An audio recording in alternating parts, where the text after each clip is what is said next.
Subscribe करिए हमारे channel target UP TET CTET को और बेल आइकन को दबाइए। हेलो फ्रेंड्स, मैं रेनू स्वागत करती हूँ आप सभी भावी अध्यापक एवं अध्यापिकाओं का आपके अपने channel target UP TET CTET में। दोस्तों, आज की इस वीडियो में हम आपके डीएलएड सेकेंड सेमेस्टर के फर्स्ट पेपर वर्तमान भारतीय समाज और प्रारंभिक शिक्षा के अंतर्गत आप लोग के मोस्ट इम्पोर्टेंट बहुविकल्पी क्वेश्चंस की सीरीज में यहाँ पर हम बहुविकल्पी क्वेश्चंस को पूरा कंप्लीट कर देंगे इस वीडियो में। और ये आपकी पवन सीरीज राजन सीरीज के सारे क्वेश्चंस ऑलरेडी मैं पढ़ा चुकी हूँ। आपके सेकंड पेपर को भी मैंने पूरा पढ़ा के कंप्लीट कर दिया है और ये आपका फर्स्ट पेपर भी आज यहाँ पर बहुविकल्पी क्वेश्चंस को मैं समाप्त कर दूंगी और सारे के सारे विषयों के वीडियोस के लिंक आपको डिस्क्रिप्शन बॉक्स और कमेंट बॉक्स में मिल जाएगी, तो सारे विषयों को आप आसानी से देख सकते हैं। तो चलिए स्टार्ट करते हैं क्वेश्चन नंबर 1 से। बौद्ध शिक्षा का प्रमुख केंद्र कौन था? बौद्ध शिक्षा का प्रमुख केंद्र नालंदा, गया, गुजरात या फिर बंगाल। दोस्तों, बौद्ध शिक्षा का प्रमुख केंद्र था नालंदा। ऑप्शन आ जो है ये सही हो जाएगा। क्वेश्चन नंबर 2 पे आते हैं। भारत में आधुनिक शिक्षा का जन्मदाता कहा जाता है किसको? क्लाइव को, चार्ल्स ग्रांट को, कार्नवालिस को या कोई? दोस्तों, राइट आंसर यहाँ पर है चार्ल्स ग्रांट को कहा जाता है। क्वेश्चन नंबर 3 है। छनाई का सिद्धांत प्रतिपादित किया था। छनाई का सिद्धांत, जिसे हम निस्यंदन का सिद्धांत भी कहते हैं, जिसके अंतर्गत समाज के एक छोटे वर्ग को या उच्च वर्ग को शिक्षा दी जाए और वो उच्च वर्ग के लोग धीरे धीरे समाज के निचले स्तर तक शिक्षा को पहुंचाएं। ठीक है, तो ये कहना था लॉर्ड मैकाले का। ऑप्शन सा जो है ये सही हो जाएगा। क्वेश्चन नंबर 4 पे आते हैं। आदर्शवाद के अनुसार शिक्षा का केंद्र बिंदु क्या है? शिक्षक, शिक्षार्थी, पाठ्यक्रम या फिर विद्यालय? तो आदर्शवाद के अनुसार शिक्षा का केंद्र बिंदु है शिक्षक। ऑप्शन आ जो है ये सही हो जाएगा। क्वेश्चन नंबर 5 पे आते हैं। निम्न में से कौन आदर्शवादी नहीं है? सुकरात, प्लेटो, हीगल या डीवी? तो यहाँ पर देखिए जॉन ड्यूवी जो है ये प्रयोजनवादी है, तो ऑप्शन दा जो है ये सही हो जाएगा। क्वेश्चन नंबर 6 पे आते हैं। निम्न में से कौन प्रकृतिवादी दार्शनिक है? सुकरात, हॉर्न, प्लेटो या स्पेंसर? दोस्तों, राइट आंसर यहाँ पर है ऑप्शन नंबर द स्पेंसर। इसके अलावा रूसो भी क्या है? प्रकृतिवादी हैं। क्वेश्चन नंबर 7 पे आते हैं। प्रकृतिवादी किस विचारधारा के अनुशासन की बात करता है? दमनात्मक अनुशासन, मुक्तियात्मक अनुशासन, प्रभावात्मक अनुशासन या फिर सामाजिक अनुशासन? तो प्रकृतिवाद जो है यह मुक्तियात्मक अनुशासन की बात करता है। ऑप्शन ब जो है ये सही हो जाएगा। ठीक है, क्वेश्चन नंबर 8 है। विद्यालय को समाज का लघु रूप मानते हैं आदर्शवादी, प्रकृतिवादी, प्रयोजनवादी या फिर मानववादी? तो विद्यालय को समाज का लघु रूप कौन मानता है? प्रयोजनवादी मानते हैं। ऑप्शन सा जो है सही हो जाएगा। इसके बाद क्वेश्चन नंबर 9 है। विवेकानंद ने जन शिक्षा के लिए संस्था स्थापित की थी। जन शिक्षा के लिए विवेकानंद ने कौन सी संस्था स्थापित की थी? ब्रह्म समाज, रामकृष्ण मिशन, आर्य समाज या फिर वेदांत समाज? ब्रह्म समाज की स्थापना राजा राम मोहन राय ने की थी। आर्य समाज की स्थापना स्वामी दयानंद जी ने की थी और रामकृष्ण मिशन की स्थापना की थी स्वामी विवेकानंद ने। ऑप्शन बा जो है ये सही हो जाएगा। क्वेश्चन नंबर 10 है। टैगोर जी द्वारा रचित पुस्तक थी। टैगोर जी द्वारा रचित पुस्तक दोस्तों आपको पता है, क्योंकि इनकी इस पुस्तक को नोबेल पुरस्कार भी मिला था, तो इनकी जो पुस्तक है वो है गीतांजलि। ऑप्शन बा जो है सही हो जाएगा। क्वेश्चन नंबर 11 पे आते हैं। वर्ष 1901 में शांति निकेतन की स्थापना रविन्द्रनाथ टैगोर ने की थी। किस स्थान पर की थी? कलकत्ता, बंबई, दार्जिलिंग या फिर बोलपुर? दोस्तों, इन्होंने की थी बोलपुर में। क्वेश्चन नंबर 12 है। गिजू भाई का जन्म कौन से स्थान पर हुआ था? चित्तल, महाराष्ट्र, दिल्ली, जयपुर या फिर कानपुर? दोस्तों, राइट आंसर है चित्तल, महाराष्ट्र में इनका जन्म हुआ था। क्वेश्चन नंबर 13 है। किंडरगार्टन प्रणाली के जन्मदाता कहे जाते हैं फ्रॉबेल, मॉन्टेसरी, रूसो या फिर हर्बर्ट? तो किंडरगार्टन प्रणाली के जन्मदाता है फ्रॉबेल। इन्होंने विद्यालय को क्या कहा है? बगीचा कहा है, बच्चों को फूल कहा है या पौधा कहा, और टीचर को क्या कहा है? माली कहा है। क्वेश्चन नंबर 14 है। बालक को स्वयं ही ज्ञान प्राप्त करने का अवसर दिया जाना चाहिए। शिक्षक को उसके कार्य में कम हस्तक्षेप करना चाहिए। यह किसने कहा? हर्बर्ट ने, फ्रॉबेल ने, मॉन्टेसरी ने या क्रमेनियस ने? दोस्तों, राइट आंसर है ऑप्शन नंबर सा मॉन्टेसरी। इसके बाद क्वेश्चन नंबर 15 पे आते हैं। शिक्षा सामाजिक संबंधों का जाल है, यह किसका कथन है? लॉपियर का, गांधी जी का, रविन्द्रनाथ टैगोर जी का या फिर मैकाइबर का? तो दोस्तों, आप सभी को पता है कि राइट आंसर क्या है? मैकाइबर। ऑप्शन द सही हो जाएगा। क्वेश्चन नंबर 16 है। समाज की सबसे छोटी इकाई है विद्यालय, परिवार, सामाजिक संस्थाएं या फिर व्यक्ति? समाज की सबसे छोटी इकाई दोस्तों यहाँ पर पूछा है, याद रखिएगा, समाज की सबसे छोटी इकाई। और जो घर है वो घर समाज की सबसे छोटी इकाई होती है, क्योंकि घर में ही क्या होते हैं? संबंध होते हैं। लेकिन दोस्तों यहाँ पर आप देखिए व्यक्ति दिया हुआ है आप लोगों के सिलेबस में भी व्यक्ति ही दिया हुआ है। तो याद रखिएगा जो समाज की सबसे छोटी इकाई होती है वो होती है परिवार, क्योंकि जो परिवार होता है, परिवार ही क्या होता है, समाज की सबसे छोटी इकाई। क्योंकि समाज में क्या होते हैं, 4 व्यक्ति मिलते हैं तब तो समाज बनता है। तो परिवार में क्या होते हैं, 2, 6, 4 लोग होते हैं, तो ये समाज की सबसे छोटी इकाई होती है। फिर परिवार से क्या होता है, परिवार से मोहल्ला बनता है, मोहल्ले से कस्बा बनता है, कस्बे से शहर बनता है, शहर से पूरा देश बनता है। इस तरीके से समाज बनता है। तो यहाँ पर दोस्तों ऑप्शन बा जो है मेरे अकॉर्डिंग यहाँ पर परिवार ही सही होगा, और मैंने आपको कई जगह बताया भी है। क्वेश्चन नंबर 17 है, नव विद्यालय को समस्त संसार का नहीं वरन समस्त मानव जाति का आदर्श लघु रूप होना चाहिए। यह किसने कहा, रेमंड ने, टीपी नन ने, या फिर बालकृष्ण जोशी, या फिर रॉस ने। तो दोस्तों राइट आंसर है टीपी नन का कथन है ये। इसके बाद हम आगे बढ़ते हैं। क्वेश्चन नंबर 18 है, स्कूल शब्द की उत्पत्ति किस भाषा के शब्द से हुई है, फ्रेंच भाषा, जर्मन भाषा, लैटिन भाषा, या इनमें से कोई नहीं। दोस्तों राइट आंसर है लैटिन भाषा। क्वेश्चन नंबर 19 है, निम्नलिखित में से विद्यालय कौन कौन प्रकार के कार्य संपादित करता है, संरक्षण का कार्य करता है, प्रगतिशील कार्य करता है, निष्पक्ष कार्य करता है, उपरोक्त सभी। तो राइट आंसर है ऑप्शन नंबर द उपरोक्त सभी। आप सभी को पता है कि जो विद्यालय है वह बच्चों के संरक्षण का काम करता है, बच्चों की सुरक्षा, बच्चों को और अच्छा बनाना, यानी कि बच्चों का सर्वांगीण विकास करना, और निष्पक्ष रूप से सभी बच्चों पर ध्यान देना। तो ऑप्शन, इसके बाद यहाँ पर ऑप्शन नंबर द आपने देख लिया। इसके बाद क्वेश्चन नंबर 20 है, किसी राष्ट्र की उन्नति विधानसभाओं, व्यवसायों और कारखानों से नहीं बल्कि विद्यालयों से होती है। यह किसने कहा है, ये बहुत ही इंपॉर्टेंट है दोस्तों ये। तो देखिए यहाँ पर ऑप्शन दिया हुआ डॉक्टर राधाकृष्णन, फिर बालकृष्ण जोशी, ब्रैडले, या फिर नन का। दोस्तों यह कथन है डॉक्टर राधाकृष्णन का। ऑप्शन आ जो है ये सही हो जाएगा, और बहुत ही इंपॉर्टेंट है यह इनका कथन। क्वेश्चन नंबर 21 पे आते हैं, विद्यालय और समुदाय के मध्य सशक्त संबंध होने चाहिए, क्योंकि स्कूल बड़े समुदाय के अंतर्गत एक लघु समुदाय है। सामाजिक मूल्यों को जानने के लिए समुदाय और विद्यालय पृथक पृथक हैं। शिक्षा को वास्तविक बनाने के लिए। तो दोस्तों यहाँ पर राइट आंसर हो जाएगा ऑप्शन नंबर द, शिक्षा को वास्तविक बनाने के लिए। ऑप्शन नंबर द सही हो जाएगा। क्वेश्चन नंबर 22 है, राज्य विशिष्ट रूप से कमजोर वर्ग के शैक्षिक व आर्थिक हितों को ध्यान में रखेगा। यह संविधान की किस धारा में वर्णित है, अनुच्छेद 47, अनुच्छेद 46, अनुच्छेद 29, या फिर अनुच्छेद 45। दोस्तों राइट आंसर यहाँ पर है ऑप्शन नंबर बा, अनुच्छेद 46। क्वेश्चन नंबर 23 है, जो मूल्य संपूर्ण विश्व की प्रगति व भलाई से संबंधित होते हैं वे कौन से मूल्य होते हैं, सत्य, वैश्विक, संपूर्ण, या फिर कोई नहीं। तो दोस्तों इन्हें हम कहते हैं वैश्विक मूल्य। ऑप्शन बा जो है ये सही हो जाएगा। क्वेश्चन नंबर 24 पे आते हैं, एनसीईआरटी ने कितने मूल्यों को स्वीकारा है, 83, 80, 82, या 84। तो राइट आंसर है 83 मूल्यों को। ऑप्शन आ सही हो जाएगा। क्वेश्चन नंबर 25 है, मूल्य हमारे व्यवहार को क्या करते हैं, दर्शित, प्रेरित, नियंत्रित, या उपरोक्त सभी। तो जो मूल्य है वो हमारे व्यवहार को क्या करते हैं, ये हमारे व्यवहार को दर्शित भी करते हैं, प्रेरित भी करते हैं, नियंत्रित भी करते हैं। तो ऑप्शन द जो है उपरोक्त सभी ये सही हो जाएगा। क्वेश्चन नंबर 26 है, वर्तमान में बालकों में मूल्य विकास हेतु सबसे प्रभावी संचार माध्यम कौन सा है, समाचार पत्र, वीसीआर, टीवी, या फिर रेडियो। ऑप्शन नंबर 7 टीवी जो है ये सही हो जाएगा, क्योंकि अभी अगर हम देखें तो उसके हिसाब से तो मोबाइल फोन सही होना चाहिए, लेकिन यहाँ पर ऑप्शन में तो मोबाइल फोन दिया नहीं है, तो यहाँ पर दूसरे नंबर पर टीवी ही आता है। तो ऑप्शन 7 जो है ये सही हो जाएगा। क्वेश्चन नंबर 27 है, निम्नलिखित में से वर्तमान भारत में राष्ट्रीय एकीकरण के लिए कौन कौन सी बाधाएं हैं। आपको पता है कि हमारे देश में जातिवाद, सांप्रदायिकता, प्रांतीयता ये सब बहुत होता है। तो यहाँ पर ऑप्शन द जो है उपरोक्त सभी ये सही हो जाएगा। यही क्या है, राष्ट्रीय एकीकरण में बाधक है। क्वेश्चन नंबर 28 है, राष्ट्रीय एकीकरण का अर्थ है सभी भारतीयों को एक जैसा बनाना, भारतीयों में सांस्कृतिक विभिन्नताओं को स्वीकार करना, सभी भारतीयों को किसी एक संप्रदाय का समर्थक बनाना, या सभी भारतीयों को एक जैसी पोशाक पहनाना।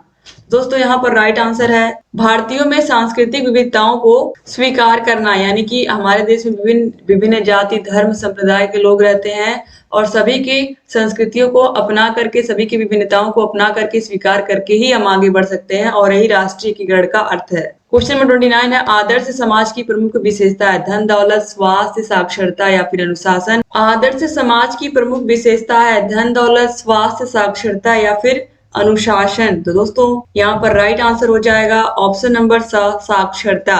क्वेश्चन नंबर 30 है, बच्चे के समाजीकरण का आद्य व्यक्ति कौन है, शिक्षक, माता पिता या फिर धर्मोपदेशक। राइट आंसर दोस्तों माता, क्योंकि माता ही जो होती है बच्चे की पहली गुरु होती है। क्वेश्चन नंबर 31 है विद्यालय समाज का लघु रूप है, यह किसने कहा है? जॉन ड्यूवी, थॉमसन, ओटावे या फिर ब्राउन ने कहा है?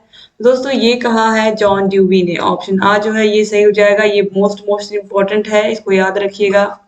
क्वेश्चन नंबर 32 है शिक्षा का सर्वोपरि उद्देश्य क्या है? सामाजिक दक्षता, व्यावसायिक दक्षता, मानव निर्माण या फिर नागरिक दक्षता। दोस्तों राइट आंसर यहाँ पर हो जाएगा ऑप्शन नंबर सा, मानव निर्माण। ऑप्शन सा जो है ये सही हो जाएगा। क्वेश्चन नंबर 33 है एमिल की रचना किसने की है? पेस्टोलॉजी ने, प्लेटो ने, रसेल ने या फिर रूसो ने? दोस्तों जो एमिल है इसकी रचना की है रूसो ने। ऑप्शन दा जो है ये सही हो जाएगा। इसके बाद क्वेश्चन नंबर 34 है मूल्य संकट का मुख्य कारण है भाषावाद, क्षेत्रवाद, संप्रदायवाद या फिर स्वार्थपरता। दोस्तों राइट आंसर है स्वार्थपरता। ऑप्शन दा जो है ये सही हो जाएगा। क्वेश्चन नंबर 35 है शिक्षा एक त्रिमुखी प्रक्रिया है, एक शिक्षा शास्त्री की देन है। जॉन ड्यूबी, रॉस, एडम्स या फिर हिगेम। आप सभी को पता है कि शिक्षा एक त्रिमुखी प्रक्रिया है जिसमें इन्होंने क्या बताया है, टीचर होता है, स्टूडेंट होता है, करिकुलम यानी कि पाठ्यक्रम होता है।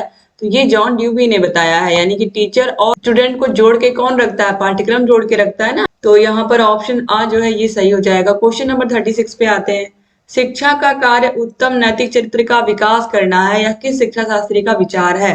अरस्तु का, प्लेटो का, सुकरात का या फिर हर्बर्ट का? दोस्तों राइट आंसर है ऑप्शन नंबर द, हर्बर्ट का। क्वेश्चन नंबर 37 है शिक्षा अर्थपूर्ण एवं नैतिक प्रक्रिया है, अतः वह कल्पना नहीं की जा सकती है कि वह उद्देश्य विहीन है, यह किस शिक्षा शास्त्री का विचार है? प्रोफेसर हीगल, प्रोफेसर बागले, ट्रेवलिन या फिर ड्यूबी? दोस्तों राइट आंसर है यहाँ पर ऑप्शन नंबर सा, रिवलिन। क्वेश्चन नंबर 38 है मेरा उद्देश्य बालक के मस्तिष्क को ज्ञान से सजाना नहीं वरन उसे यह भी सिखाना है कि वह जब भी आवश्यक हो ज्ञान का प्रयोग कर सके। किस शिक्षा शास्त्री का कथन है? महात्मा गांधी, स्वामी विवेकानंद, रविन्द्रनाथ टैगोर या फिर रूसो का? ऑप्शन नंबर द, रूसो दोस्तों राइट आंसर है। क्वेश्चन नंबर 39 है ज्ञान वह पंख है जिसकी सहायता से हम स्वर्ग की प्राप्ति कर सकते हैं, यह किसका कथन है? मिल्टन का, शेक्सपियर का, व्हाइट हेड का या फिर एडम्स का? दोस्तों यह कथन शेक्सपियर का है और यह भी इंपॉर्टेंट है। क्वेश्चन नंबर 40 है समाज विहीन व्यक्ति कोरी कल्पना है, यह किसका कथन है? रेमंड का कथन है, रॉस का कथन है, जॉन ड्यूबी का कथन है या फिर प्लेटो का कथन है? तो दोस्तों यह कथन है रेमंड का। ऑप्शन आ सही हो गया। क्वेश्चन नंबर 41 है प्रयोगवादी विचारधारा का सबसे बड़ा समर्थक कौन दर्शन शास्त्री है? टीपी नन, स्मिथ, जॉन ड्यूबी या फिर स्पीयर? तो दोस्तों यहाँ पर राइट आंसर हो जाएगा ऑप्शन नंबर आ, टीपी नन। क्वेश्चन नंबर 42 है किस दार्शनिक का मानना है कि शिक्षा का कोई उद्देश्य नहीं होता है, उद्देश्य तो केवल व्यक्ति के होते हैं? जॉन ड्यूबी, पियर्स, कांट या फिर हेराक्लिट्स? तो यहाँ पर राइट आंसर हो जाएगा ऑप्शन नंबर आ, जॉन ड्यूबी। क्वेश्चन नंबर 43 है करके सीखो का सिद्धांत किस दार्शनिक विचारधारा की देन है? अस्तित्ववाद, प्रयोजनवाद, प्रकृतिवाद या फिर आदर्शवाद? तो राइट आंसर है प्रकृतिवाद। ऑप्शन सा जो है सही हो जाएगा। प्रकृति ही कहती है कि करके सीखो। इसके बाद क्वेश्चन नंबर 44 है अध्यापक का स्थान पर्दे के पीछे है, ये किस वाद ने स्वीकार किया? प्रकृतिवाद ने, आदर्शवाद ने, योगवाद या फिर न्यायवाद? तो यहाँ पर दोस्तों राइट आंसर है ऑप्शन नंबर आ, प्रकृतिवाद। रूसो ने ही कहा है कि प्रकृति ही बच्चे को सब कुछ सिखाती है और प्रकृति में बच्चे को छोड़ देना चाहिए, उसे प्रकृति से अच्छा या बढ़िया गुरु नहीं होता है कोई। तो ये रूसो का कहना था। क्वेश्चन नंबर 45 पे आते हैं आदर्शवाद सत्य एवं यथार्थ रूप में किसे स्वीकार करता है? भौतिक संसार को, आध्यात्मिक संसार को, आध्यात्मिक एवं भौतिक संसार को या कोई नहीं? तो दोस्तों यहाँ पर राइट आंसर हो जाएगा ऑप्शन नंबर बा, आध्यात्मिक संसार को। जो आदर्शवाद है यह सत्य और यथार्थ रूप में स्वीकार करता है। क्वेश्चन नंबर 46 है आत्मा ही इस संसार का पदार्थ है और मानसिक स्वरूप सत्य है, किस दार्शनिक का विचार है?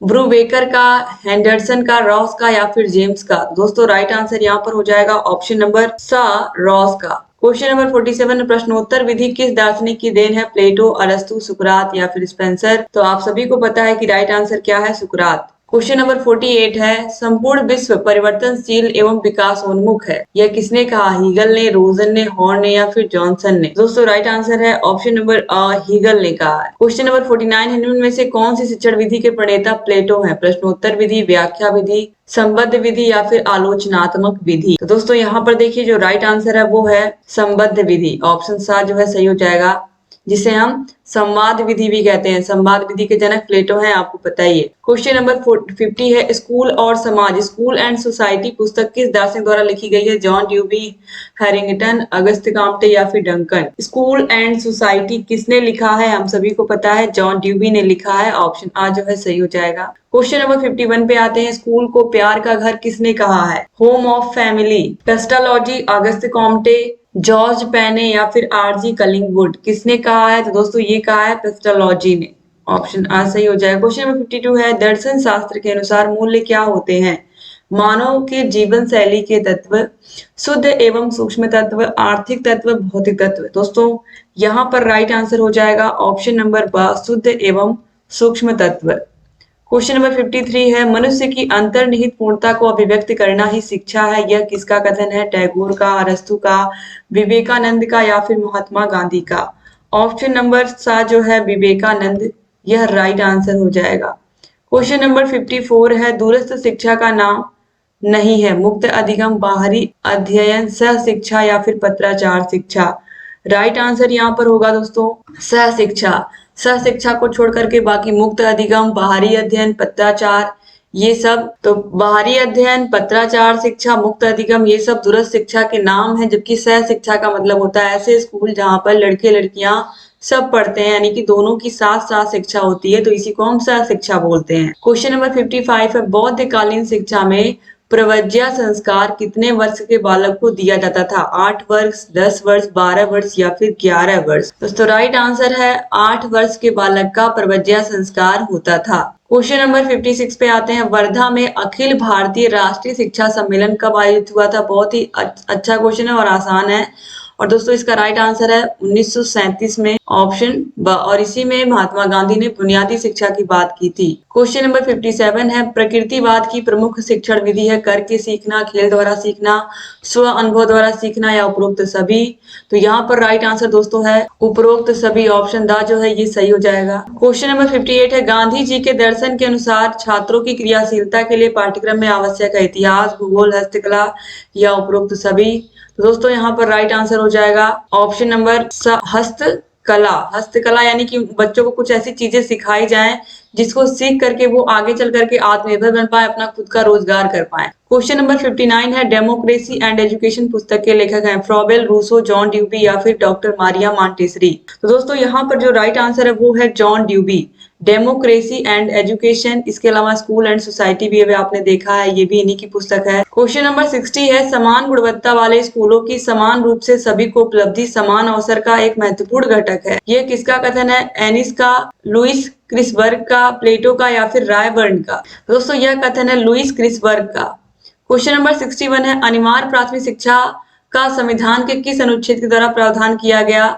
अनिवार्य प्राथमिक शिक्षा का, यहाँ पर दोस्तों राइट आंसर है 45। यहाँ पर अनुच्छेद नहीं बल्कि धारा 45 होना चाहिए। इसके बाद क्वेश्चन नंबर 62 है, जनसंख्या शिक्षा आवश्यक है? जीवन स्तर एवं गुणवत्ता बढ़ाने के लिए, सबको रोजगार देने के लिए, जनसंख्या शिक्षा सबको रोजगार देने के लिए, पाठ्यक्रम के विषय बढ़ाने के लिए, बाल श्रम को बढ़ावा देने के लिए? दोस्तों राइट आंसर है जीवन स्तर एवं गुणवत्ता बढ़ाने के लिए। ऑप्शन आ जो है सही हो जाएगा। क्वेश्चन नंबर 63, राष्ट्रीय जनसंख्या नीति की घोषणा कब की गई थी? राष्ट्रीय जनसंख्या नीति की घोषणा कब की गई? 16 अप्रैल 1976 को, 10 मार्च 1975 को, 20 जनवरी 1980 को या फिर 9 सितंबर 1985 को? दोस्तों राष्ट्रीय जनसंख्या नीति जो है इसकी घोषणा की गई थी 16 अप्रैल 1976 को। ठीक है। इसके बाद क्वेश्चन नंबर 64 है, पर्यावरण दिवस कब मनाया जाता है? आप सभी को पता है 5 जून को मनाया जाता है। क्वेश्चन नंबर 65 है, बच्चों में मूल्यों के विकास में सर्वाधिक महत्वपूर्ण भूमिका किसकी होती है? तो बच्चों के मूल्यों के विकास में सर्वाधिक महत्वपूर्ण भूमिका जो होती है पास पड़ोस, परिवार, मित्रों या समाज की? दोस्तों यहाँ पर राइट आंसर है ऑप्शन नंबर ब, परिवार की सबसे महत्वपूर्ण भूमिका होती है। दोस्तों परिवार की भूमिका तो महत्वपूर्ण होती है, लेकिन यहाँ पर देखिए हमारा आस पड़ोस, परिवार, मित्र, ये सब मिल करके समाज बनाते हैं और ये सब हमें कुछ ना कुछ सिखाते हैं तो इसीलिए ऑप्शन द जो होगा ये समाज, ये राइट आंसर होगा, क्योंकि समाज में परिवार भी आ जाएगा, आस पड़ोस के लोग मित्र सब आ जाएंगे। ये सब हमें कुछ ना कुछ जीवन में सिखाते रहते हैं।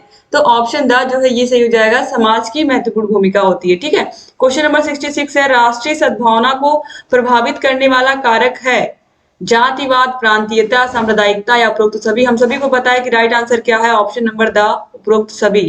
क्वेश्चन नंबर 67 है, बाल श्रमिक बनने का मुख्य कारण नहीं है अत्यधिक गरीबी, अशिक्षा, जनसंख्या वृद्धि या फिर प्रतिस्पर्धा। तो यहाँ पर दोस्तों राइट आंसर है, बाल श्रमिक बनने का जो प्रमुख कारण नहीं है वो है ऑप्शन नंबर द प्रतिस्पर्धा। बाकी अत्यधिक गरीबी, जनसंख्या वृद्धि, अशिक्षा, ये सब बाल श्रमिक बनने के कारण है। क्वेश्चन नंबर 68 है, दीवा स्वप्न पुस्तक के लेखक कौन है? आप सभी को पता है, दीवा स्वप्न नामक जो पुस्तक है ये लिखा है गिजुभाई बधेका ने। ऑप्शन आ जो है ये सही हो जाएगा। क्वेश्चन नंबर 69 है, निम्नलिखित में से कौन सी अनौपचारिक शिक्षा की विशेषता है? स्थान निश्चित नहीं होता है, बिल्कुल सही है। समय निश्चित नहीं होता है और ये स्वतंत्र होती है, तो ऑप्शन द जो है उपरोक्त सभी ये सही हो जाएगा। क्वेश्चन नंबर 70 है, संविधान में किस भाषा को राजभाषा का दर्जा मिला है? आप सभी को पता है कि हिंदी भाषा को राजभाषा का दर्जा मिला है, ऑप्शन आ जो है ये सही हो जाएगा। क्वेश्चन नंबर 71 पे आते हैं, शिक्षा एक त्रिमुखी प्रक्रिया है, किसने कहा है? तो शिक्षा को त्रिमुखी प्रक्रिया किसने माना है? जॉन ड्यूबी ने माना है, ऑप्शन सा जो है ये सही हो जाएगा। क्वेश्चन नंबर 72 है, शिक्षा शब्द का शाब्दिक अर्थ है अंतर्निहित शक्तियों का विकास, बहिर्मुखी शक्तियों का विकास, शारीरिक विकास या उपयुक्त में से कोई? तो अंतर्निहित शक्तियों का विकास, ऑप्शन नंबर आ जो है ये सही हो जाएगा और ये परिभाषा भी दी है स्वामी विवेकानंद ने। क्वेश्चन नंबर 73 है, दूरवर्ती शिक्षा को क्या क्या कहते हैं? पत्राचार, दूरस्थ, स्वतंत्र या फिर उपरोक्त सभी। तो राइट आंसर है ऑप्शन नंबर द उपरोक्त सभी। क्वेश्चन नंबर 74 पे आते हैं, शिक्षण के 3 केंद्र बिंदु है, अध्यापक, बालक और पाठ्यक्रम। विषय अध्यापक श्याम भट्ट, पुस्तकें बालक और अध्यापक या फिर बालक, बालिकाएं और अध्यापक। तो दोस्तों यहाँ पर राइट आंसर हो जाएगा ऑप्शन नंबर आ, अध्यापक, बालक और पाठ्यक्रम। ऑप्शन आ जो है ये सही हो जाएगा। यही 3 बिंदु है और इसे क्या कहते हैं? इसे हम त्रिमुखी प्रक्रिया कहते हैं, स्टूडेंट, टीचर और करिकुलम यानी कि पाठ्यक्रम।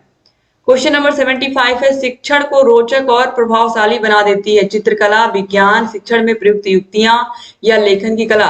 तो शिक्षण में प्रयुक्त युक्तियां यानी कि किस तकनीकी से शिक्षक पढ़ा रहे हैं, ये ऑप्शन सा जो है ये सही हो जाएगा। क्वेश्चन नंबर 76 है, शिक्षा एक प्रक्रिया है जिसके द्वारा बालक अपनी जन्मजात शक्तियों को अभिव्यक्त करता है, यह कथन किसका है? जॉन ड्यूबी का, रूसो का, फ्रॉवेल का या फिर मॉन्टेसरी का। यह कथन किसका दोस्तों? यह कथन है फ्रॉवेल का, ऑप्शन सा जो है सही हो जाएगा। क्वेश्चन नंबर 77 है, मारिया मॉन्टेसरी भारत कब आई थी? तो दोस्तों मारिया मॉन्टेसरी भारत आई थी 1939 में, तो ऑप्शन द जो है ये सही हो जाएगा। क्वेश्चन नंबर 78 है, जनसंख्या शिक्षा में सबसे अधिक उत्तरदायित्व है अभिभावकों का, समाज का, शिक्षकों का या राष्ट्र का। तो सबसे अधिक जो उत्तरदायित्व है वो है शिक्षकों का, तो ऑप्शन सा जो है ये सही हो जाएगा। क्वेश्चन नंबर 79 है, शिक्षा के अधिकार के क्रियान्वयन की मुख्य चुनौती है प्रशिक्षित शिक्षकों का अभाव, दोषपूर्ण पाठ्यक्रम, शासकीय उदासीनता या उपरोक्त सभी। तो दोस्तों यहाँ पर राइट आंसर हो जाएगा ऑप्शन नंबर द उपरोक्त सभी। क्वेश्चन नंबर 80 है, पाठ योजना का निर्माण आवश्यक है छात्रों को पढ़ने की प्रेरणा हेतु, छात्रों को भटकने से बचाने हेतु, शिक्षक को छात्र के विषय में सूचित करने हेतु या शिक्षण को योजनाबद्ध करने हेतु। तो शिक्षण को योजनाबद्ध करने के लिए ही पाठ योजना को बनाना बहुत जरूरी होता है कि कब क्या करना है, क्लास में जाकर के बच्चों को कौन कौन सी चीजें पढ़ानी है, कैसे क्या करना है। तो हम जब पाठ योजना यानी कि प्लान बना के जाएंगे तो वो काम अच्छा होगा। क्वेश्चन नंबर 81 है, परिवार के द्वारा बालकों को प्राप्त होती है जीवन व्यवहार की शिक्षा, पारस्परिक सहयोग की शिक्षा, जीविकोपार्जन की शिक्षा या उपरोक्त सभी। तो यहाँ पर राइट आंसर हो जाएगा ऑप्शन नंबर द उपरोक्त सभी। क्वेश्चन नंबर 82 है, वैदिक कालीन गुरुकुल शिक्षा किस जीवन प्रदर्शन पर आधारित थी? प्रकृतिवाद, आदर्शवाद, समाजवाद या व्यवहारवाद।